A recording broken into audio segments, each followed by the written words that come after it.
بسم الله الرحمن الرحيم. عن عائشة رضي الله تعالى عنها قالت: كان رسول الله صلى الله عليه وسلم يحب الحلواء والعسل. رواہ البخاری۔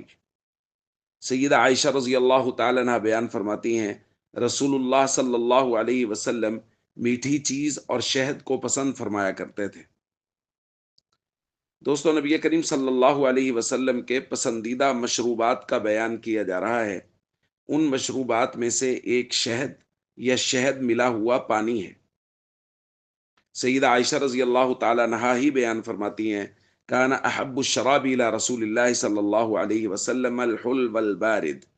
نبی کریم صلی اللہ علیہ وسلم کو میٹھا اور ٹھنڈا مشروب پسند تھا۔ تو ظاہر ہے پانی، اس کو میٹھا کرنے کے لیے بسا اوقات شہد کا استعمال کر لیا جاتا کہ وہ پانی ٹھنڈا بھی اور اس کے ساتھ شہد کی وجہ سے میٹھا بھی ہو جاتا تھا۔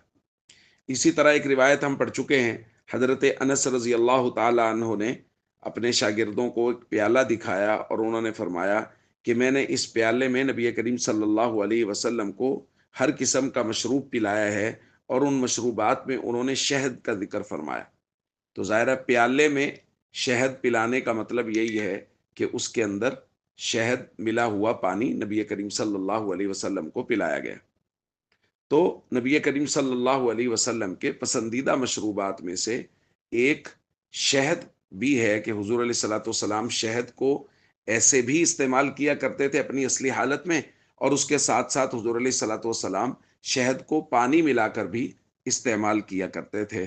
تو ہم سب کو بھی چاہیے کہ نبی کریم صلی اللہ علیہ وسلم کے جو پسندیدہ مشروبات ہیں ان کو بھی اپنی زندگی میں لائیں اور استعمال کریں۔